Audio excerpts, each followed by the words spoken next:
오늘 선포될 말씀 신약성경 마태복음 11장 28절로부터 30절 말씀입니다. 함께 하나님 말씀 받들어 올리겠습니다. 수고하고 무거운 짐진 자들아 다 내게로 오라. 내가 너희를 쉬게 하리라. 나는 마음이 온유하고 겸손하니 나의 멍에를 메고 내게 배우라. 그리하면 너희 마음이 쉼을 얻으리니 이는 내 멍에는 쉽고 내 짐은 가벼움이라 하시니라. 아멘. 자리에 착석해 주십시오. 참된 안식으로의 초대라는 제목으로 하나님 말씀 선포가 있겠습니다.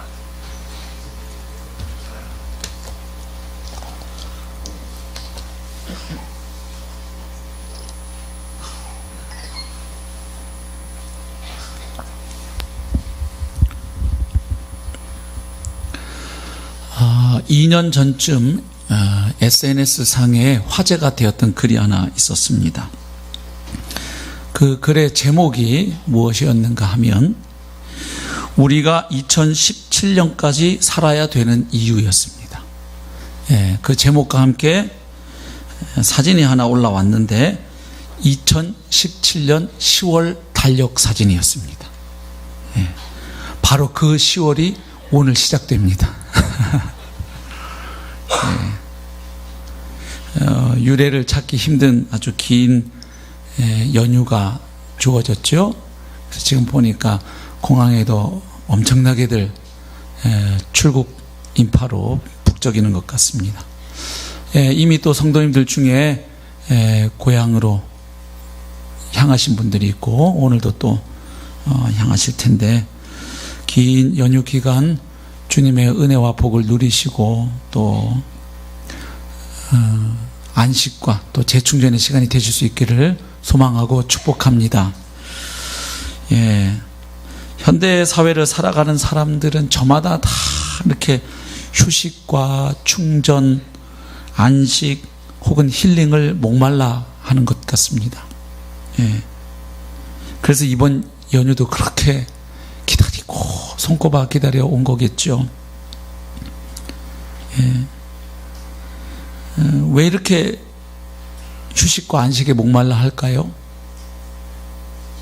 1차적으로는 너무 일을 많이 해서 그렇기도 합니다. 실제적으로 우리 한국 사회는 노동시간이 많기로 유명합니다. OECD 국가 중에서 전통의 1위를 계속 차지해 오다가 멕시코가 OECD 들어오면서 살짝 위로 내려앉았는데요. 그래서 막 경쟁을 하는 것 같아요. 2015년인가는 또 1위를 탈환한 기억도 있고,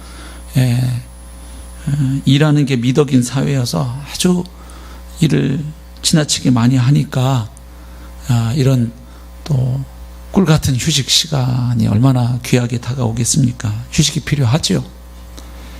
창세기를 봐도 일과 안식의 그 리듬을 만드신 분이 하나님이시잖아요. 하나님이 가장 먼저 쉬셨죠. 6일 동안 창조하시고. 그러나 연휴 기간 잘 쉬고 나면 근본적인 안식이 이제 삶 가운데 계속 누려질까요? 이 연휴가 끝나고 나면 또 어떨까요? 이 연휴 기간이 인생의 목표인 것처럼 기다리고 사는 분들도 있는데 그런 분들은 벌써 이제 이 연휴가 끝날 때가 걱정이 되는지 SNS상에 새로운 글이 하나 올라왔더라고요. 우리가 2044년까지 살아야 하는 이유. 그리고 역시 2044년 10월 달력이 올라와 있는데 올해하고 거의 똑같아요. 9일까지 쫙 해보니까 가능하시면 2044년까지 생존하시길 축복합니다. 네. 인간에게는 하나님 안에서 주어지는 참된 안식이 필요합니다. 이거 며칠 쉬어도요 또다시 우리 마음에는 또 목말라 할 겁니다. 오늘 본문에 보면 예수님께서 사람들을 참된 안식으로 초대하고 계십니다. 28절에서 한번 초대하고 계시고요. 그리고 29절 30절에서 또 한번 초대하고 계십니다. 많은 경우에 우리가 28절은 달달 외울 만큼 익숙하면서도 정작 29절 30절 내용은 잘 기억하지 못하는 경향이 있지요. 하지만 예수님께서 두 번에 걸쳐 초청하시면서 약속을 하고 계신데 그 약속의 내용이 동일합니다. 한번 보십시오. 28절 수고하고 무거운 짐진 자들아 다 내게로 오라. 주님의 초청입니다. 그 초청에 응했을 때 주어질 결과가 무엇입니까? 주님의 약속이 무엇입니까? 내가 너희를 쉬게 하리라. 쉼입니다. 안식입니다. 자, 29절 30절 보십시오. 나는 마음이 온유하고 겸손하니 나의 멍에를 메고 내게 배우라. 주님의 초청입니다. 두 번째 초청입니다. 그 다음에 주어지는 결과가 무엇입니까? 그리하면 너희 마음이 쉼을 얻으리니. 동일하죠? 그러니까 주님이 두 번에 걸쳐서 제안하시고 초청하시고 또한 약속을 주고 계신데 그 약속 내용이 동일합니다. 무엇을 말해줍니까? 주님이 주시려고 하는 이 참된 안식을 받아 누리려고 하면 주님의 이 두 초청에 다 귀를 기울일 필요가 있다는 것을 말해주지요. 예. 그래서 그 주님의 두 가지 초대장을 저희가 좀 살펴보려고 하는데 그 전에 먼저 이 초대장을 받게 된 사람, 즉 주님의 초청의 대상이 누구입니까? 초청할 때 반드시 대상이 있잖아요. 어떤 사람들을 지목해서 초청하는데 누구입니까? 본문에 나와 있지요. 28절 수고하고 무거운 짐진 사람들입니다. 그러니까 자신이 정말 수고하고 무거운 짐진 사람인 것을 아는 사람들에게 주님이 오라고 초청하십니다. 예. 그런데 특별히 주님이 여기 수고하고 무거운 짐진자들 초청하실 때 그 배경이 있어요. 지금 28절 말씀이 갑자기 툭 튀어나온 게 아니고 그 앞에 25절부터 보시면 같은 단락인 것을 아실 수 있죠. 그 앞에 예수님이 25절부터 27절까지 하신 얘기가 뭐냐면 이런 이야기입니다. 예수님께서 이 땅에 오셔서 하나님 나라 복음, 천국 복음을 전파하시고 하늘의 비밀을 계시해 주시는데 모든 사람이 그 주님을 통해서 주어지는 계시를 다 받아들이는 게 아니라는 거예요. 어떤 사람들은 알아보지 못하고 또 거부한다는 거예요. 그런 반면에 어떤 사람들은 또 예수님을 통해서 그 하늘의 비밀을 깨닫고 받아들인다는 이야기를 하시죠. 제가 25절 한번 읽어보겠습니다. 그때 예수께서 대답하여 이르시되 천지의 주제이신 아버지여 이것을, 여기 주님께서 말씀하신 이것은 주님을 통해서 선포되는 하나님 나라의 복음과 또 주님의 삶과 사역과 기적을 통해서 나타나는 그 하나님 나라의 비밀과 영광을 뜻하고 있습니다. 그런데 이것을 지혜롭고 슬기 있는 자들에게는 숨기신다는 거예요, 하나님이. 그러니까 자기가 똑똑하고 잘났다고 생각하고 많이 안다고 생각하는 사람들, 예수님 당시에는 주로 바리새인과 서기관들이 여기에 많이 해당이 되었습니다. 그래서 자기들은 성경을 다 알고 있다고 생각하는 그 사람들에게는 오히려 예수님을 통해서 선포되고 나타나는 하나님 나라의 비밀과 그 복음의 진리가 오히려 숨겨진다는 거예요. 가려진다는 거예요. 그러면 어떤 사람들에게 그 계시가 나타나는가? 어린 아이들에게는 나타내심을 감사하나이다. 여기는 뭐 문자적으로 나이가 어린 어린아이만을 뜻하는 게 아니고 자기의 무지함과 연약함을 깨닫고 인정하는 사람들, 겸손한 사람들, 마음이 열린 사람들을 가리키고 있지요. 그런 사람들에게는 예수님을 통해서 나타나는 하나님 나라 복음의 진리가, 그 영광이 계시가 되고 있다는 거예요. 그러니까 닫힌 사람이 있고 계시가 지금 열린 사람이 있는 것을 보게 됩니다.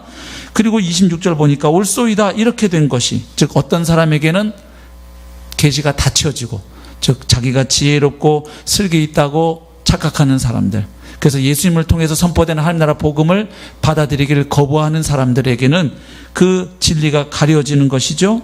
그리고 겸손하고 사모하는 마음으로 다가오는 자에게는 그 계시가 열려지는 것입니다.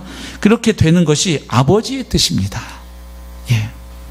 내 아버지께서 모든 것을 내게 주셨으니 아버지 외에는 아들을 아는 자가 없고 아들과 또 아들의 소원대로 계시를 받는 자 외에는 아버지를 아는 자가 없느니라. 그러니까 예수님이 자신의 이 계시를 주는 사람들을 예수님이 선택할 수 있다는 것이죠. 예. 하나님 아버지께서, 그리고 또 그 아들이 원하는 자들에게 이 복음의 빛이 비춰지고 계시된다. 그리고 나서 28절이 이어집니다. 수고하고 무거운 짐진 자들아 다 내게로 오라. 그러니까 여기 수고하고 무거운 짐진 자들은 앞에서부터 그 문맥을 살펴보건대 어떤 사람인 것을 알 수 있습니까? 예수님 앞에서 자기가 잘났다고, 똑똑하다고, 많이 한다고, 뻐기고 자랑하고 교만한 사람이 아니고 자신의 무지함과 연약함을 깨닫고 인정하는 사람, 그래서 겸손하고 사모하는 마음으로 그 하늘나라의 비밀을 알기 원하는 자, 받아들이기 원하는 자, 깨닫기 원하는 자들, 바로 그런 사람들을 포함하고 있는 것이죠. 그런데 그런 사람들 가운데 특별히 수고하고 무거운 짐진 사람들을 향해서 주님이 초청하고 계십니다. 그래서 여기 예수님께서 특별히 수고하고 무거운 짐진 자들아 라고 부르실 때, 이때 당시에, 예수님 당시에 1차적으로 의미했던 사람들은 누구일까요? 이렇게 볼 수 있습니다. 당시에 바리새인과 서기관들에 의해서 부과된 그 율법의 무거운 짐, 그 짐에 눌려 살아가는 사람들, 바로 그들을 향해서 초청하고 계신 겁니다. 왜냐하면 구약에 보면 613가지의 계명이 나옵니다. 그런데 당시 이 유대교 지도자들은 613가지 계명도 모자라서 그 각 계명마다 주석을 달았습니다. 그러니까 실행 세부 지침을 다른 거예요. 가령 여러분, 뭐 10계명 중에도 안식일을 기억하여 거룩하게 지키라. 그럼 그냥 안식일을 하나님 앞에서 거룩하게 지키라 하는 계명이죠. 그러면 유대인들은 그걸 또 그냥 못 놔둬요. 어떻게 해요? 어떻게 하는 게 거룩히 지키는 거냐? 그럼 어떻게 하는 게 일을 안 하는 거냐? 그래서 안식일날 안 해야 될 일 쫙 수십 가지. 그리고 또 생존은 해야 되니까 안식일날 해도 되는 일. 그래가지고 얼마 이상 1.2km 이상은 걸으면 그건 노동이다. 그 안에만 걸을 수 있다. 예. 근데 그 내용을 보면 좀 요즘 우리 눈으로 보면 우스 내용이 많아요. 그때 기준으로 쓰여진 걸 요즘 언어로 현대화시켜서 표현하면 막 이런 내용들이 많아요. 이렇게 밭에서 소변을 보면 안 된다. 그건 걸음을 주는 거니까 노동이다. 집에 전기 스위치 켜지 마라. 전기를 발전하는 거니까 이것도 노동이다. 이런 식의 내용이 많아요. 그때 언어로 기록된 걸 요즘 언어로 제가 현대화해서 표현해 본 겁니다. 그러니까 안 그래도 613가지 계명이 있는데 그 한 가지 계명마다 이런 막 수십 가지 세부 조항을 붙인다고 한번 생각해 보세요. 그 내용을 다 알기도 어렵거니와 안다고 한들 지킬 수 있을까요? 그러니까 그 무거운 짐 아래서 살아가는 사람들, 이걸 지켜야 하나님의 은혜와 복을 계속 받을 수가 있는데, 그리고 하나님 앞에 의로운 자로 드러날 텐데 그걸 할 수 없는 그 짐과 부담을 지고 살아가는 그 사람들. 그러니까 유대 사회는 종교 사회니까 다분히 여기서는 기본적으로 종교적인 그 부담을 지고 살아가는 사람들을 일단 의미하죠. 바리새인과 서기관이 요구하는 그런 것들을 지켜서 의로움을 얻어내려고 하는 자, 아니면 하나님이 주신 그 은혜와 복 안에 계속 머물러 있으려고 하는 사람들, 그 무거운 짐 아래 살아가는 사람들에게 예수님이 초청하시는 거예요. 수고하고 무거운 짐진 자들아 다 내게로 오라. 그뿐만 아니라 수고하고 무거운 짐진 자라고 할 때는 또 어떤 사람들을 포함할 수 있습니까? 삶의 무게와 고난의 짐을 지고 살아가는 모든 인생들을 향한 주님의 초청장이에요. 왜냐하면 주님은 이스라엘 백성들, 당시대의 이스라엘 사람들만이 아니라 모든 인류를 죄와 사망의 짐에서 건져 구원하게 오신 메시아이기 때문입니다. 그렇죠. 그래서 주님은 삶의 무게와 고난의 그 무거운 짐을 지고 살아가는 모든 인생들을 향해서 주님 자신에게로 나아오라고 초청하십니다. 왜 모든 인생이 이렇게 무거운 짐을 지고 살아가게 되었을까요? 성경에서 발견할 수 있어요. 창세기 2장 보시면 처음에 그 하나님이 창조하신 이 세상에 있었던 최초의 그 안식을 우리는 보게 됩니다. 그리고 하나님이 창설하신 그 에덴 동산을 보게 돼요. 참 평화롭고 풍요로운 곳이에요. 그 동산에 강이 4개가 흐른다는 것은 너무나 풍요로운 동산임을 말해주는 거예요. 먹을 건 아주 널려 있었죠. 하나님이 모든 것들을 허락하시고 마음껏 먹고 취하라고 하셨죠. 단 하나 선악과만 하나님이 금하셨고 그 모든 것들을 하나님의 은혜로 다 주신 상태였습니다. 근데 그 에덴 동산의 안식이 언제 깨어집니까? 3장에 딱 넘어와서 인간이 사탄의 유혹을 받고 하나님이 금하신 선악과를 먹고 하나님처럼 되려고 했을 때, 하나님 앞에 범죄하고 타락하게 될 때 인간만 망가지는 것이 아니라 인간이 살아가는 삶의 터전인 이 세상도 땅도 망가지는 것을 보게 되죠. 우리 창세기 3장 17절을 한번 보겠습니다. 범죄한 이후에 하나님이 아담에게 하시는 말씀이에요. 아담에게 이르시되 네가 네 아내의 말을 듣고 내가 너에게 먹지 말라 한 나무의 열매를 먹었은즉, 하나님 말씀을 어기고 불순종한 것이죠. 그리고 그 동기는 하나님처럼 되려고 한 것이었죠. 하나님의 주권에 도전한 행위였습니다. 땅은 너로 말미암아 저주를 받고, 그러니까 인간이 범죄한 결과 땅도 저주를 받습니다. 그래서 그 결과 어떤 일이 일어나느냐 하면 너는 내 평생에 수고하여야 그 소산을 먹으리라. 여러분, 범죄하고 난 이후에 노동이 형벌로 주어진 게 아닙니다. 창세기 2장 보시면 인간이 범죄하기 전에도 인간에겐 일이 있었고 사명이 있었어요. 어떤 것입니까? 하나님이 주신 에덴 동산을 관리하고 경작하고 가꾸는 일이었습니다. 맞나요? 근데 그때 노동은 입에 풀칠하거나 먹고 살기 위한 노동이 아니었습니다. 그 문제는 이미 다 해결되어져 있는 상태였습니다. 그래서 그때 노동은 먹고 살기 위한 노동이 아니라 하나님의 형상답게 하나님이 창조하신 세상을 뭐하는 존재로, 하나님처럼 다스리고 통치하는 존재로서의 행위가 노동이었어요. 지금 우리가 경험하는 노동과는 다른 의미였다는 것이죠. 그런데 범죄하고 나니까 없던 노동이 벌로 주어지는 게 아니라 그렇게 좋았던 노동의 의미와 가치가 왜곡되어 버리는 것입니다. 그렇죠? 예. 그래서 이제는 어떻게 해야 합니까? 아담이 내 평생에 수고하여야 그 소산을 먹으리라. 뼈 빠지게 일을 해서 먹고 살아야 하는 인생이 된 거예요. 무거운 짐이 주어졌습니다. 땅이 내게 가시덤불과 엉겅퀴를 낼 것이라. 네가 먹을 것은 밭의 채소인즉 네가 흙으로 돌아갈 때까지, 죽을 때까지 이 말이죠. 얼굴에 땀을 흘려야 먹을 것을 먹으리니 네가 그것에서 취함을 입었음이라. 너는 흙이니 흙으로 돌아갈 것인지라. 그러니까 흙에서 태어난 존재인 인간이 하나님의 흙을 빚으시고 거기에 하나님의 생기를 불어넣어서 사람 된 거잖아요. 예. 흙에서부터 출발한 인생이 흙에서 나는 걸 먹기 위해서 일생 땀 흘리고 살다가 흙으로 돌아가는 이런 인간의 운명이 된 거죠. 언제요? 하나님의 주권에 도전하고 하나님께 범죄하고 타락해서 하나님의 생명에서 끊어진 결과 일어난 일입니다.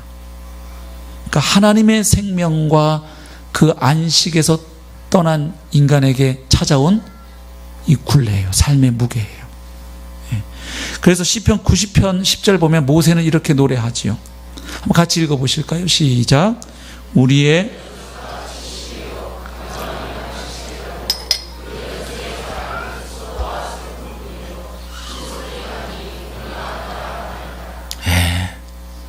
우리 연수가 70 아니면 좀 건강한 분들은 80인데 여기 80 넘은 분들도 계시죠.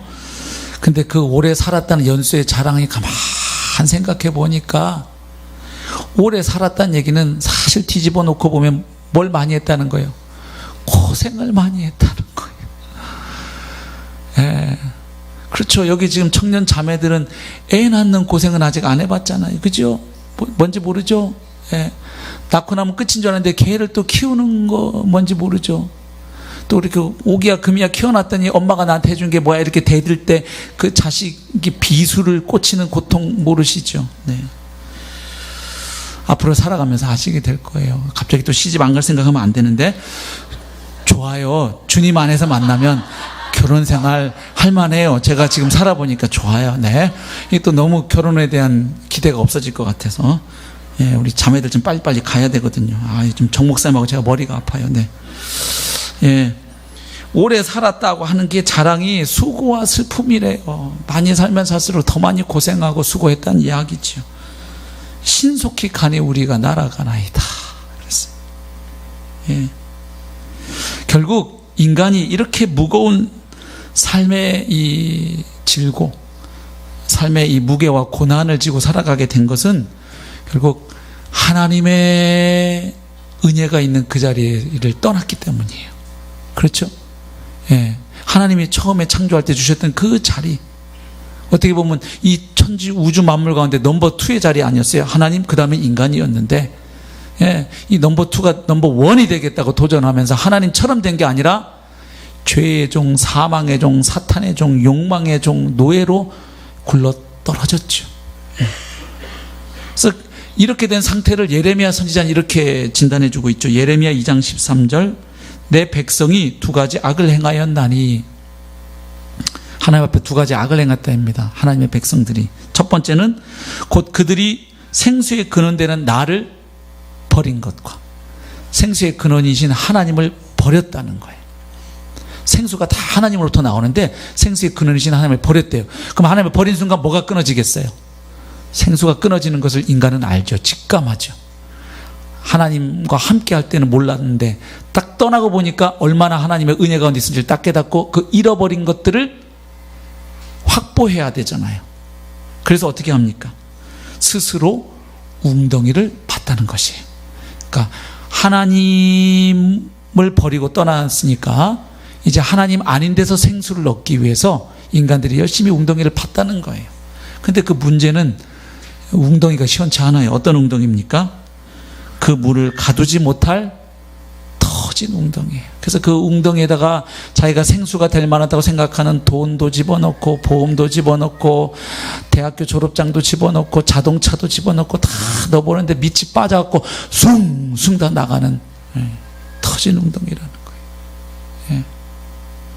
결국 이 하나님의 은혜와 복에서 떠난 인생이 이 무거운 삶의 무게, 짐, 고난 가운데 일생 그저 이제 살아야 하니까 그 먹고 살기 위해서 뼈 빠지게 일생 동안 일하다가 결국은 흙으로 돌아가는 그런 인생이 되었음을 성경은 보여줍니다. 그래서 인간이 하나님을 떠난 뒤에 하나님 아닌 다른 것으로 하나님의 자리를 대체하면서 살아가는데 그것이 자기 생각엔 꽤 괜찮고 나이스하고 아주 멋지고 행복하고 자아 실현하는 삶이라고 생각하고 있는데 사실은 그것이 죄의 종이고 죽음의 종이고 욕망과 육신의 종으로 살아가는 노예 상태인 것을 성경은 보여주고 있죠. 로마서 1장 25절, 인간들이 하나님 앞에 이렇게 하고 있다는 겁니다. 자기 저 깊은 곳에는 자기 뿌리인 창조주 하나님을 알고 있다는 거예요, 인간이. 그런데 이렇게 돼 있어요. 하나님을 알되 하나님을 영화롭게도 아니하며 감사하지도 아니하고 하나님께 예배하지 않는다는 것이죠. 오히려 그 생각이 허망하여지며 미련한 마음이 어두워졌나니, 스스로 지혜 있다고 하나 자기가 꽤 똑똑하고 지혜롭다고 생각하는 거예요. 그래서 자기 생각에 따라 인생을 살면 인생이 보람있고 행복할 거라고 기대하는 거죠. 근데 하나님 떠난 인생이 얼마나 어리석게 되었느냐, 어리석게 되어 썩어지지 아니하는 하나님 영광을 바꿔치기 했다는 거예요. 하나님의 영광은 썩지 아니하는 영원 무궁한 하나님의 영광이 될 걸 뭐랑 바꿔치기 했느냐, 썩어질 사람과. 사람은 100년도 못 살고 죽어서 결국 썩지요. 부모님, 스승, 내가 좋아하는 정치인, 연예인, 자식, 친구, 하나님의 자리에 그 어떤 사람을 갖다 놓고 그 사람을 통해서 내 삶의 만족과 안녕과 안전과 행복을 찾으려고 한다는 거예요. 왜? 하나님 버렸으니까 그 자리에 뭔가를 갖다 놔야 되니까.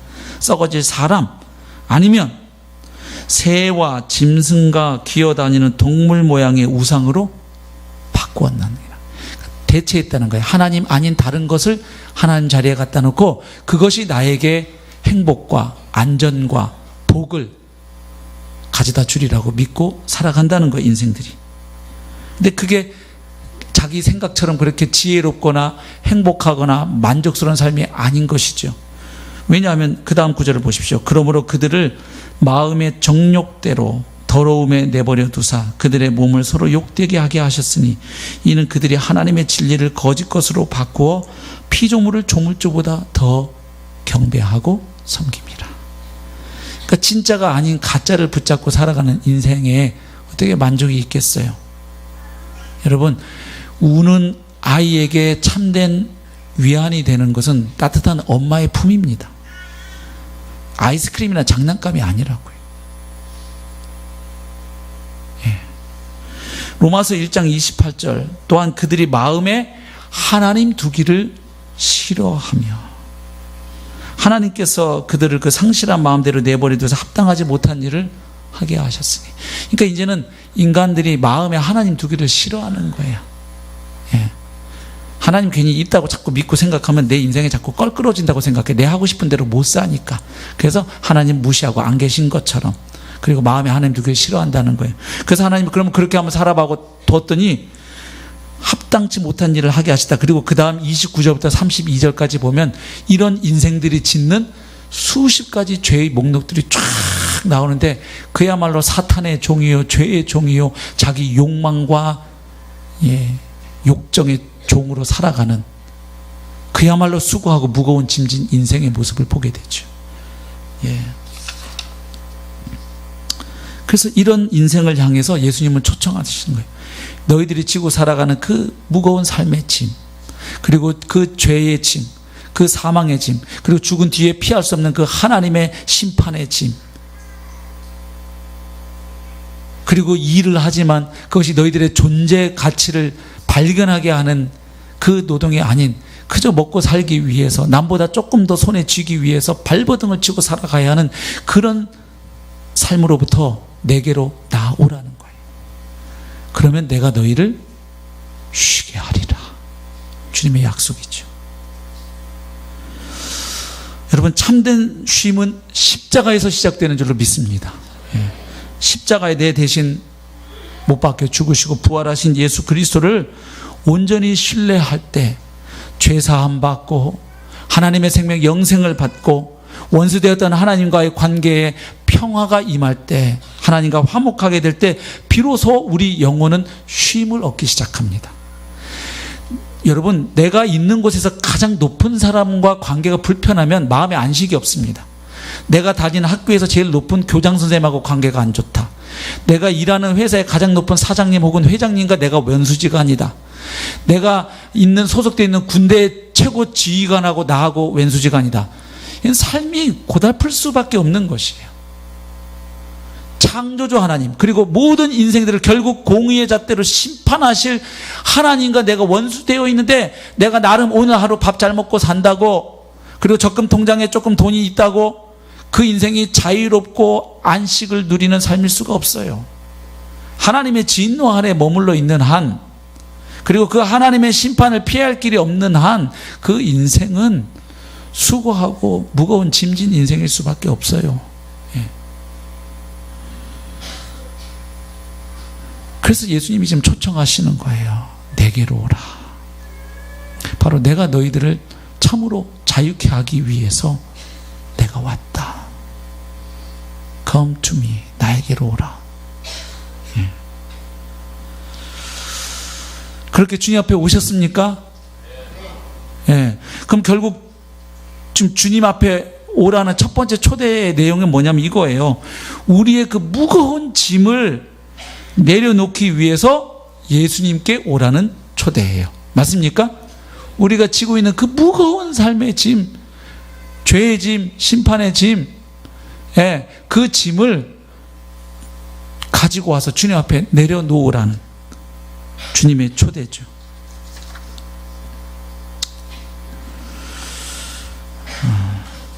어거스틴이라고 유명한 기독교 신학자가 있었죠. 뭐 보통 성 어거스틴이다 이렇게 많이 하는데, 젊을 때 그 철학에 꽂혀가지고 또 만이교 이단에도 빠지고 아주 막 방탕한 삶을 살다가 결국 그 어머니 모니카가 오랜 세월 그 자식을 위해서 기도했죠. 결국 하나님의 은혜로 구원받고 참 기독교 역사에 남는 훌륭한 신학자 또 목회자가 되었잖아요. 근데 그가 하나님의 은혜로 구원받고 나서 했던 고백이 뭐냐 하면, 제가 하나님 품에 안기기 전에는 저에게 참된 안식과 쉼이 없었습니다. 그의 고백이었습니다. 하나님 품에 안기기 전에 저에게 안식은 없었습니다. 예수님께서 지금 초청하시는 거예요. 나에게로 오라. 내가 너희의 그 무거운 짐을 내가 대신 지겠다. 그렇죠. 주님은 우리가 받아야 할 고난을 주님이 받으셨죠. 내가 맞아야 할 채찍을 그분이 맞으셨죠. 내가 달려 죽어야 할 십자가에 그분이 달려 죽으셨죠. 그래서 주님이 십자가에서 우리의 죄짐을 주님에게로 가져가시고 주님의 의를 우리에게 전가시켜 주시려고 그분이 오셨고 죽으신 것이죠. 예. 그래서 주님을 통해서 새 생명을 얻고 나면 이 죄와 사망의 무거운 짐에서 해방될 뿐만 아니라 이제는 노동의 의미도 재발견하는 것이죠. 왜 일을 하는 것인지, 이 땅에서 왜 완성될 천국을 소망하면서도 왜 이 땅에서 오늘 내가 열심히 주님과 함께 살아야 되는지 이제는 그 이유를 새롭게 발견하게 되죠. 더 이상 그 전에 죽지 못해서 하는 노동, 그게 아니죠. 이제는 그 노동을 통해서도 내가 하나님을 예배하고 나의 주님을 영화롭게 하는 그 삶으로 들어서게 되는 것이죠. 아직 주님을 통해서 이 안식을 경험하지 못한 분들 권면합니다. 주님께 나오십시오. 예. 단 내 삶의 무게와 짐이 얼마나 무겁고 고된 것인지를 깨닫고 나오십시오. 그리고 이것은 주님이 아니면 해결될 수 없다는 사실을 인정하며 나오십시오. 그리고 나의 지혜와 지식이 얼마나 주님 앞에서 보잘것없고 알량한 것이었는지를 인정하며 사모하는 마음으로, 겸손한 마음으로 주님께 나아오시기를 축복합니다. 그때 주님이 여러분을 쉬게 하실 것입니다. 예. 그 다음에 우리가 잘 놓치기 쉬운 두 번째 초청을 봐야 합니다. 여기 대부분의 또 성도님들은 이미 구원의 확신을 가지고 신앙생활을 하고 계시니까 두 번째 초청장을 보겠습니다. 29절. 나는 마음이 온유하고 겸손하니 나의 멍에를 메고 내게 배우라. 그리하면 너희 마음이 쉼을 얻으리니. 자, 주님의 두 번째 초대장은 무엇입니까? 예수님에게로 와서 예수님의 짐과 멍에를 매라는 초대장이에요. 잘 생각해 보십시오. 그러면 결국 예수님이 우리에게 등에 맨 짐과 멍에를 내려놓으라고 말씀하신 이유가 무엇임을 알 수 있어요. 첫 번째 초대가 뭐였어요? 우리가 지고 살아가는 그 무거운 짐을 내려놓기 위해서 누구에게로 나오라? 예수님께로 나오라는 거예요. 근데 이어지는 두 번째 초대장은 뭐예요? 그래서 그 짐 예수님 앞에 와서 뭐하고? 내려놓고 그 다음 주님이 주시는 새로운 멍에를 치고 예수님을 따라오라는 거예요. 아멘. 갑자기 지금 은혜가 확 떨어지시죠? 아니 주님은 뭡니까? 멍에를 내려주는 건 좋은데 거기다가 또 새로운 거 뺄라고? 이게 뭐 헌집 줄게 새집 따오도 아니고 이거 뭐죠? 예. 자, 이 말씀을 우리가 잘 이해해야 주님이 주시는 참된 안식을 우리가 누릴 수 있게 돼요. 지금 말씀 그대로 읽어오면 그 논리가 성립하죠. 아, 예수님이 우리더러 등에 맨 짐과 멍에를 내려놓으라고 초청하시고 말씀하시는 이유는 결국은 예수님의 짐과 멍에를 매게 하기 위해서이네 하는 것이죠.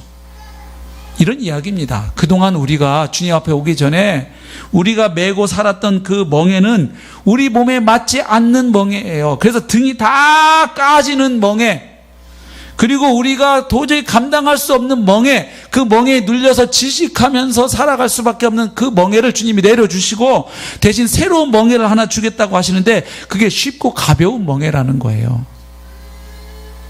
근데 그래도 은혜가 안 되시죠? 그래도 멍에는 멍에니까요. 그죠? 아니 내려주고 이제 잘 살아라, 가벼워졌지? 이렇게 하면 좋으시는데 이거 무거웠지? 얼마나 힘들었니? 나한테 내려놔? 아싸 했는데 그래 이거 내려놓고 이거 줄게 이러고 주시면 이거 뭐지? 이런 생각 드실 거 아니에요. 그래서 많은 성도들은 예수님에게 와서 쉬기만 하고 예수님 멍에는 매지 않으려고 해요. 근데 그러니까 그 결과로 안식이 없어요. 왜냐하면 주님의 말씀은 너희들이 내 멍에를 메고 내게 배우잖아. 그러면 너희 마음이 쉼을 얻어. 이게 주님의 약속이거든요. 그러니까 주님 앞에 와서 내 무거운 짐을 탁 내려놓고 아싸 하고 그 다음 29절 30절 말씀을 안 잡으면 처음에 이 내려놓는 기쁨은 있었는데 그 뒤에 주님 안에서 계속 주어지는 그 쉼과 안식은 잘 못 누리는 거예요. 구원 받았는데도. 예. 여러분, 여기 예수님이 내가 너희에게 주는 새로운 멍에를 메고 나에게 배우라고 하시는데 이 멍에가 뭔가요? 멍에? 예수님의 멍에를 메라는 게 무슨 뜻인지 우리가 좀 알아야 되겠죠? 멍에. 기본적으로 멍에라는 단어는 이 수레나 쟁기를 끌기 위해서 그 마소 위에 얹는 그 어떤 나무 막대기 같은 거예요. 그렇죠? 예. 그래서 이 농사를 짓거나 수레를 끌기 위한 도구예요. 마구인데, 근데 이 기본적인 이 멍에라는 이 뜻에서부터 출발해서 점점 멍에는 어떤 뜻을 갖게 됩니까? 이 멍에로 이렇게 소 두 마리를 딱 묶어 놓는 거 아니에요? 그러면 두 마리가 같이 쫙 가는 거잖아요. 이게 멍에라는 단어가 결국 포로나 노예를 묶는 도구라는 의미도 가지게 되죠. 멍에. 그렇죠? 그래서 기본적으로 멍에 그러면 주인과 종의 관계에 대한 은유가 깔려 있어요. 그렇죠. 그래서 정복하는 나라나 또 그 왕에 대한 복종을 가리키는 은유가 들어가 있어요. 멍에 그러면 우리가 주님의 멍에를 맨다 이러면 주님과 우리의 관계가 어떤 관계임을 암시합니까? 예수 그리스도가 단순히 나의 친구 또 나를 위험에서 건져주는 구원자 좋은 분일 뿐만 아니라 주님은 우리에게 주가 되신다는 거예요. 예. 그래서 그 주님이 되시는 분이 우리에게 멍에를 얹어주신다는 거예요. 근데 중요한 것은 뭐냐 하면 그 멍에가 쉬운 멍에라는 거예요. 우리를 힘들게 하기 위해서 고생시키기 위해서 나쁜 마음으로 주시는 멍에가 아니라는 거예요. 아주 쉽고 또 주님이 얹어주시는 짐이 아주 가볍다는 거예요. 그래도 계속 마음 한구석에 아니 암만 가벼워도 멍에는 없는 게 좋고 짐은 없는 게 좋지. 아무리 가벼워도 그렇죠? 그렇게 왜 주님은 얹어주시려고 하십니까? 그냥 좀 내려주시면 좋겠는데 이런 마음 드시죠? 예. 안 드셔요? 예. 자, 그래서 결국 여기 예수님의 멍에는 이런 뜻이에요. 예수님의 주대심 아래 살아가는 거죠. 멍에 아래 살아가듯이 다시 말하면 예수님의 말씀과 가르침을 받아들이고 순종하는 것을 말해요. 또 예수님 그분과 인격적인 관계를 맺는데 그분이 주님이시고 나는 그분의 인도를 받는 종 혹은 그분의 사랑받는 양으로서 살아가는 것을 말해요. 그래서 주님과의 관계에 헌신하는 거예요. 그리고 주님과 함께 하는 거예요. 그래서 그런 주님이 우리에게 이제 멍에를 얹어주시는 거예요. 우리가 믿어야 할 것을 주님이 가르쳐 주시죠? 그러면 주님이 믿어야 할 것을 가르쳐 주시면 그 내용은 우리 생각에 멍에를 매죠. 너희들이 정말로 믿어야 할 것은 이것이란다. 너희들이 정말로 붙잡고 생각해야 될 것이 이거야. 라고 멍에를 딱 얹어주시는 거죠. 그 다음에 우리가 행해야 할 바를 주님이 가르쳐 주시죠. 그러면 그것은 우리의 의지에다가 멍에를 하나 딱 얹어주는 것이죠. 그러니까 결국 예수님의 멍에를 메고 예수님께 배운다 하는 말은 우리의 생각과 의지가 예수님의 생각과 뜻에 복종하고 순종한다는 의미가 돼요. 그럼 결국 예수님 말씀은 이거예요. 내가 너희의 주라는 사실을 깨닫고 주님이고 주인인 나의 통치와 다스리심 안에 살아갈 때 그때 너희는 진짜 쉼을 얻게 돼. 이 말이에요. 정리하면 이런 거예요. 예수님에게 복종할 때 우리 영혼이 쉼을 얻는다는 말씀이에요. 그러니까 우리의 마음과 생각과 영혼의 진정한 쉼은 그리스도의 멍에를 훌러덩 던져버릴 때가 아니고 겸손하게 그리스도의 멍에를 지고 복종할 때 우리가 그토록 목말라 했던 원했던 참 자유와 안식이 주어진다는 거예요. 회복된다는 것이죠. 이 역설적인 진리예요. 예수님 말씀 가운데 이런 내용이 많습니다. 가령 마가복음 8장 34, 35절 제가 읽겠습니다. 무리와 제자들을 불러 이르시되 누구든지 나를 따라오려거든 자기를 부인하고 자기 십자가를 지고 나를 따를 것이니라. 누구든지 자기 목숨을 구원하고자 하면 잃을 것이요 누구든지 나와 복음을 위해 자기 목숨을 잃으면 구원하리라. 지금 이런 말씀이에요. 우리 영혼의 쉼을 얻는 진정한 길 혹은 유일한 길은 그리스도의 멍에를 매는 것이라는 거예요. 자유를 얻는 길은 그리스도께 구속되는 것이라는 거예요. 아멘. 이게 깨달아지고 아멘으로 고백하는 복이 있습니다. 이게 이런 말씀들이 왜 우리가 좀 어렵냐 하면 권세에 대한 거부감이 있기 때문이에요. 특히 대한민국에서 현대사를 살아온 사람들은 이 부당한 권위에 의한 우리는 폭력을 많이 보아왔고 당해왔습니다.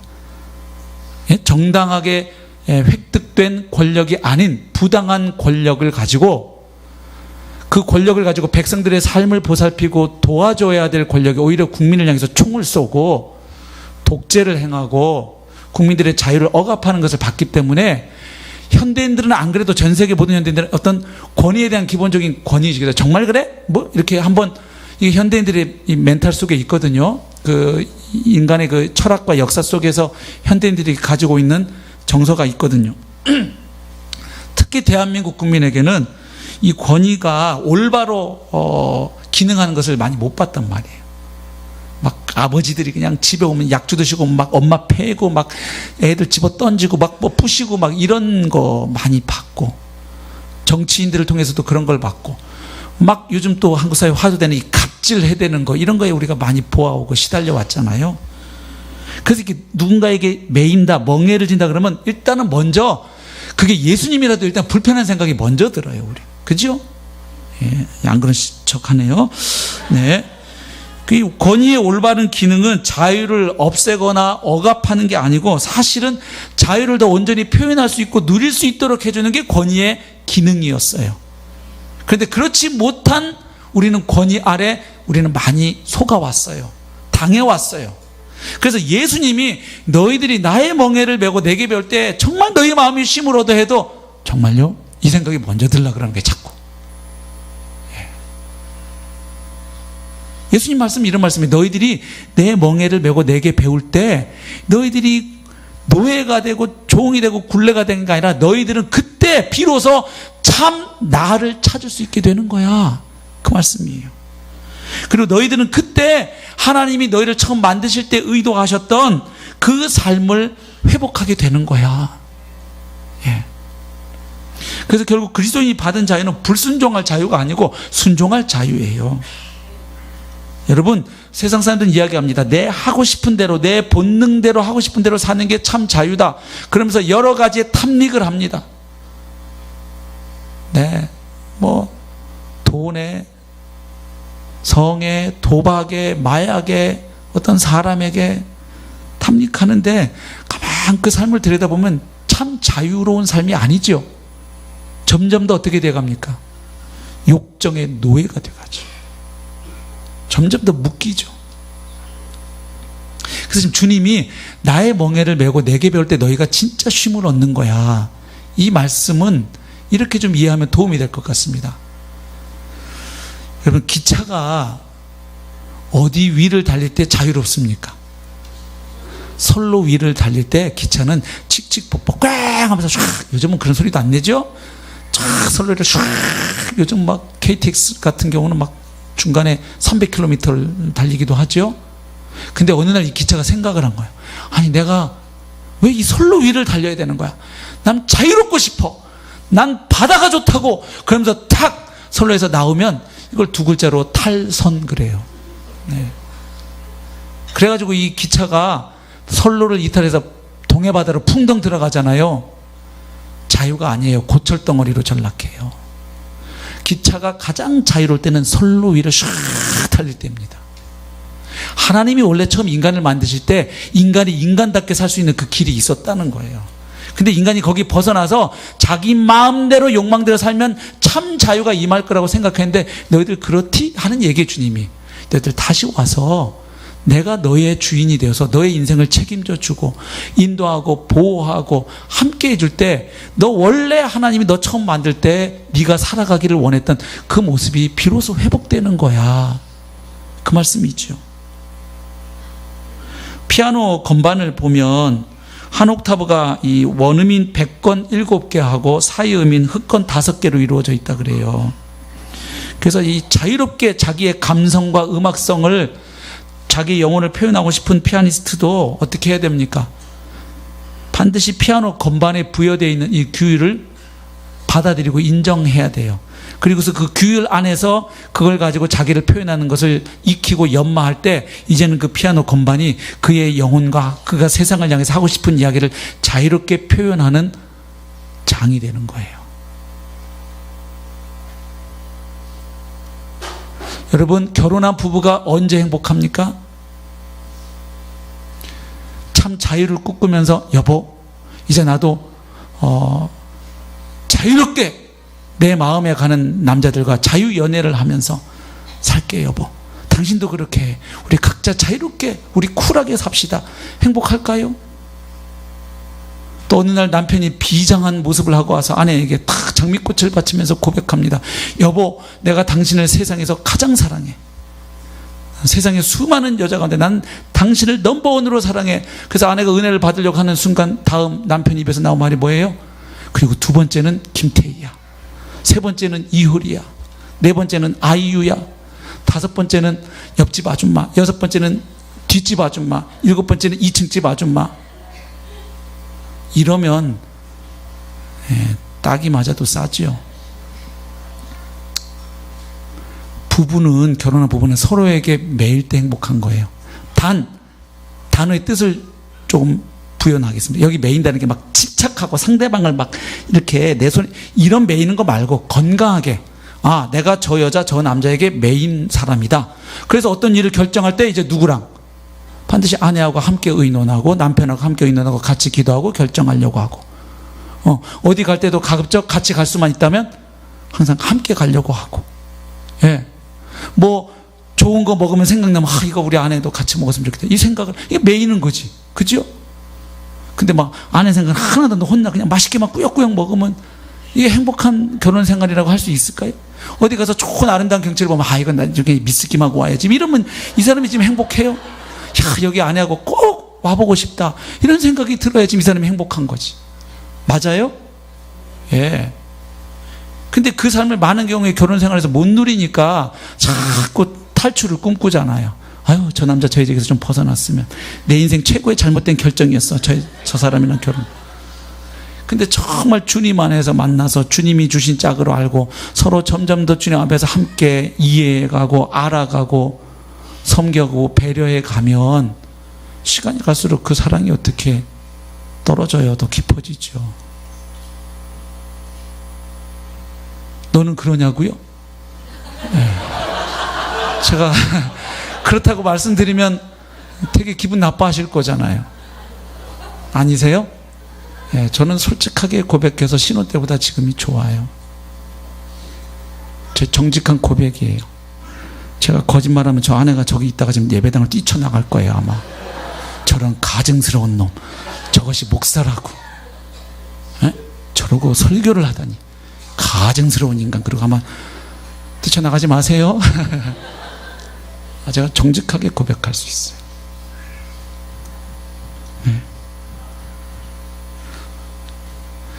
주님과의 관계가 그렇다는 거예요. 주님이 저를 이렇게 사랑하시는군요. 저를 사랑하셔서 나의 주가 되기 위해서 죽으시고 부활하셨군요. 주님, 제가 주님 안에 머물러 있을 때 가장 행복하고 가장 내가 나 될 수 있는 길임을 제가 믿습니다. 내 인생 내가 책임져서 내가 다 해보려고 할 때 너무 무거웠는데 이제는 내가 죽어도 내 영원한 운명이 주님 안에 다 보장되어 있으니 이보다 제가 좋을 수가 없지요. 주님 감사합니다. 주님 내 삶을 책임져 주세요. 인도해 주세요. 간섭해 주세요. 다스려 주세요. 이렇게 사는 자에게는 억압이 아니라 진정한 자유가 회복되는 것이죠. 그래서 예수님의 멍에를 쥐고 순종하는 사람은 참된 그리스도인이 될 뿐만 아니라 참된 인간이 되는 거예요. 정말 인간다운 인간이 되는 거예요. 예수 잘 믿으면. 근데 예수 잘 못 믿으면 신앙생활 할수록 인간이 인간답지 않아져요. 괴물스러워져요. 이렇게 막 혼자 경건한 척을 하는데 동네 사람들은 다 싫어해, 그 사람을. 곁에 가기 싫어해. 이거 예수 잘못 믿고 있는 겁니다. 예수를 잘 믿으면 사람이 더 사람다워져요. 그 사람 곁에 가고 싶고, 그 사람에게서 예수 생명이 흘러나오는데, 예수 오래 믿으면서 사람이 점점 더 딱딱해지고 굳어지고 경직되고 막 칼 같아지고 다른 사람 막 비판하고 정죄하고, 이거 내가 복음 안에 있는지 돌아봐야 합니다. 여러분, 그래서 예수님 우리가 오늘 두 번째 초청을 생각하면서 내가 이미 복음을 알지만 계속 복음 안에 머물러 있고 사는지를 돌아보셔야 돼요. 그렇지 않으면 복음을 알아도요, 우리에게 늘 새 길이 있어요. 복음으로 가는 가운데 길, 좌로나 우로나 치우치 않는 복음의 길이 있는데, 양 옆으로 사이드에 길이 두 갈래가 있는데 하나는 율법주의예요. 율법주의 뭐냐면 예수 그리스도를 통해서가 아니라 나의 어떤 노력, 공로, 행위로 하나님에게서 뭔가를 받아내려고 시도하는 삶이에요. 자세예요. 반율법주의는 뭐냐면 예수님이 이미 다 해놨다며, 예수님이 내 죄를 다 사해줬다며, 그러니까 이제는 뭐 말씀을 지키고 순종하고 율법 이미 구원 보장됐는데, 한 번 구원 영원 구원 장된 구원인데 뭘 나 천국 행 티켓다는데, 그러고 하나님의 계명과 상관없이 막 사는 거예요. 이건 둘 다 복음의 길이 아니에요. 양쪽 다 자유가 없어요. 이 율법주의 삶으로 가면 계속 내가 원하는 건 계속 있어요. 근데 내가 뭔가를 해야 하나님한테 이걸 받아낼 수가 있단 말이에요. 그래서 요걸 하나 받아내는데 그 다음에 또 있잖아요, 필요. 그럼 또 어떻게 해야 돼요? 또 잘해야지. 또 새벽기도 가야지. 또 금요철에 가야지. 11조 해야지. 주일 성수해야지. 봉사해야지. 대청소도 빠지지 말고 도망가지 말고 해야 하나님이 복을 주시지. 주일날 예배 빠지고 골프 치러 가면 내가 벼락 맞아 죽을 수 있어. 나는 해야 돼. 그리고 예배 드리고 골프 치러 가자. 막 이렇게 삶이 어떻게 돼요? 무겁지요. 그리고 이거하고 상관없이 난 내 하고 싶은 대로 산다? 그러면 역시 아까 말한 대로 죄의 종, 욕망의 종, 육신의 종이 되니까 거기도 자유가 없이기는 한 가지죠. 그래서 여러분, 복음으로 사는 삶과 종교로 살아가는 삶의 차이가 있는데 한번 들어보십시오. 종교로 살아가는 사람은 이런 패러다임이에요. 나는 순종한다. 그러므로 용납받는다, 이거예요. 내가 순종하니까 하나님이 나를 어여삐 받아주시고 나를 용납해 주신다. 이런 구조예요. 복음으로 사는 사람은 이렇게 생각해요. 나는 용납받았다. 그러므로 나는 순종한다. 이미 예수 그리스도 안에서 하나님께 나는 받아들여진 자가 됐고 사랑받는 자녀가 됐기 때문에 이제 사랑받는 자녀로서 감사해서 아버지께 순종하는 거예요. 아멘? 달라요? 종교로 살아가는 사람은 순종하는 동기가 두려움과 불안입니다. 왜? 하나님께 순종을 해야 내가 원하는 걸 받아낼 수 있고, 불순종하면 뭐가 기다리니까? 하나님의 징계가 있으니까. 그러니까 이렇게 주일 예배 빠지면 내가 사업이 망할 거다. 내가 건강을 잃어버릴지 몰라. 이래서 예배 자리에 앉아 있는 사람하고, 주님의 은혜, 내가 예수 안에서 다 가진 자구나, 이걸 깨닫고 감사해서 예배 자리, 이게 어떻게 예배가 같은 예배일 수가 있냐고요. 복음으로 사는 사람은 순종하는 동기가 감사와 기쁨입니다. 내가 죄인 되었을 때, 원수 되었을 때 하나님이 자기 아들을 십자가에 내어주심으로 나를 향한 사랑을 이미 확증해 놓으시고 그를 죽은 자 가운데 일으키심으로 사망을 정복하셨다, 이 말이죠. 예. 그러니까 그 예수 안에 있는 내가 얼마나 안전한 존재인지를 깨닫고 순종하는 거죠. 종교로 살아가는 자는 순종하는 이유가 하나님께 뭘 받기 위해서, 내가 이렇게 해야 하나님이 기브 앤 테이크니까, 하나님하고의 관계도 자꾸 기브 앤 테이크로 접근해. 세상이 그러다 보니까, 내가 이렇게 했으니까 이렇게 하면 해줄 거야, 이런 구조죠. 복음으로 사는 사람은 순종하는 이유가 하나님을 더 알기 위함이에요. 왜냐하면 하나님 말씀에 순종할 때 그만큼 하나님을 더 경험하거든요. 그리고 하나님을 기뻐하고 닮아가는 것이 그 순종의 이유예요. 종교로 살아가는 사람은요, 상황이 잘못되거나 꼬일 때 하나님이나 자신에게 분노합니다. 하나님에게 분노하는 건 어떤 경우일까요? 내가 이렇게 잘했는데, 내가 주일 한 번도 안 빼먹고 주일 성수하고 11조 바치고 봉사하고 목장 모임, 식사 봉사도 하고 대청소도 하고, 내가 오늘 걸레도 들고 왔는데 이 명절인데, 근데 우리 애가 대학에 떨어져? 내가 산 주식이 다 이렇게 값이 폭락할 수가 있어? 그리고 내가 아파트를 사면 그날로부터 집값이 떨어질 수가 있냐고, 내가 이렇게 했는데, 이런 거죠. 그리고 왜 나는 새 차만 사면 꼭 일주일 안에 긁히는 거야? 왜? 하나님은 어디 계시냐고. 전능자는 살아계셔서 뭐 하는 거야? 이럴 때 분노하는 거죠. 아니면 자신에게 분노해요. 왜? 하나님께 복을 받은 행동을 내가 안 하고. 그렇지, 내가 하나님 나라 큐티도 일주일에 한 번도 안 하고, 주일도 막 이제 빵 빼먹기 시작하고, 하나님께 드릴 헌금도 안 하기 시작하고, 목장 모임도 안 가. 내가 이럴 줄 알았다. 아유 자식. 이거 자기한테 분노하는 거예요. 그러니까 이렇게 살면, 종교로 살면 잘하면 우쭐대고 교만해요. 그래서 남을 정죄해. 아유 저것들, 주일 성수도 제대로 못하는 것들, 이렇게 되고, 못하면 자책하는 거예요. 내가 이러고도 구원받은 자냐, 막 이러고 살아가는 거예요. 예. 복음으로 살아가는 사람은요, 상황이 잘못될 때 이 사람도 역시 인간인지라 씨름을 합니다. 그러나 이런 상황과 훈련을 허락하시는 하나님의 선하심을 믿기로 결정하는 거예요. 왜? 십자가를 통해서 하나님의 사랑은 이미 확증되었기 때문에. 아들까지 나를 위해서 내어주신 분이 무슨 억하심정이 있어서 나를 미워해가지고 너 고생 좀 해봐라 요거사 이러고 무슨 위에서 무슨 좁쌀 영감처럼 그냥 경찰관처럼 나를 보면서 그냥 어떻게 하면 벌 주려고 기다리고 있다가 너 요거 하나님을 이렇게 하는 분들이 가끔 계시더라고요. 막 하나님이 어떻게 하면 나를 그냥 틈을 노리고 실수할 때마다 뭔가 벼락을 내리려고 딱 대기 중인. 여러분, 여러분의 아버지는 그런 분이셨을지 몰라도 하나님은 그런 아버지가 아니세요. 믿으시길 바래요. 예. 환난이나 훈련을 허락할 때 하나님이 이 상황 속에, 이 시련 속에서도 하나님은 나를 지키시고 아버지의 사랑을 베푸실 것을 믿습니다. 종교로 살아가는 사람은 비난을 당할 때 경노하든지 무너져 버립니다. 왜냐하면 나는 꽤 괜찮은 사람이야, 좋은 사람이야 라는 그 자아상이 자기를 존재하게 하는, 지탱하게 하는 힘이에요. 근데 이게 무너지는 거예요. 남들이 나를 보고 자꾸 나쁜 놈이라 그러니까, 못난 놈이라 그러니까, 병신이라고 쪼다라고 하니까 이 자아상이 무너져요. 그래서 이런 사람은 자기 이미지에 위협이 되는 것들은 어떤 병이 들더라도 없애야 되는 거예요. 그래서 내가 좋은 대학을 못 나와서 좀 마음이 캥기면 돈을 많이 벌어갖고 좋은 차를 끌고 다니는 거야. 그래갖고 저기 하버드 나온 놈이 마티즈 타고 올 때 나는 딱 제너시스를 끌고 가서 걔를 밟아주는 거지. 그래야 내 자아상이 사는 거죠. 복음으로 사는 사람은요, 비난당할 때 씨름하죠. 사람이 누구한테, 남한테 나쁜 소리 듣고 좋으면 그 정신 이상자지, 그 사람이. 그러나 내가 반드시 모든 사람에게 좋은 사람으로 다 보여지고 인정받아야 되는 것이 필수적이라고는 생각 안 해요. 왜냐? 나의 정체성, 아이덴티티는 어디에 있느냐? 나의 공로에 있는 게 아니고 예수 그리스도 안에서 나에게 주신 하나님의 사랑 안에서 발견되기 때문이에요. 처음 구원받을 때도 내가 뭐 해서 받은 게 아니에요. 하나님이 그저 무조건적인 은혜로 나를 사랑하기로 작정하시고 아들 예수를 통해서 나를 그분의 자녀 삼으셨어요. 그래서 나의 나됨은 그리스도 안에서 이제 설명되는 거예요. 기도 생활도 종교로 사는 사람은 주로 다 대부분 기도의 내용이 다 간구입니다. 이거 주세요, 저거 주세요, 이거 해주세요, 저거 주세요. 그리고 필요가 딱 생길 때 열심히 기도합니다. 그거 해결되면 또 기도 끝. 기도하는 주된 목적이 상황을 내가 원하는 대로 통제하는 거예요. 이건 이렇게 돼야 돼, 일이. 근데 지금 안 돼? 하나님 도와주세요, 이거죠.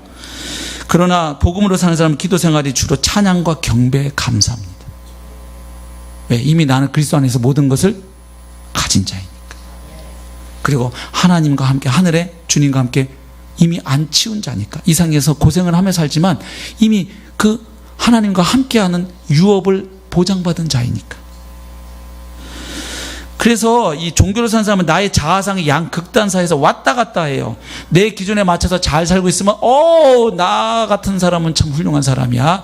또 못하면 나는 쓰레기야. 이게 막 롤러코스터예요. 막 잘난 사람 못난 사람, 잘난 사람 못난 사람, 정신이 없지요.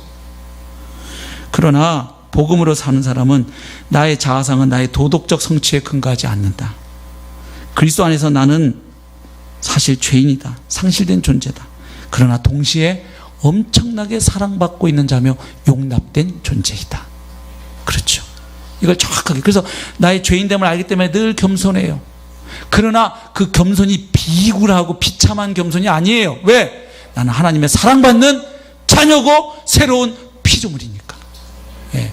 그게 있는 거예요. 예.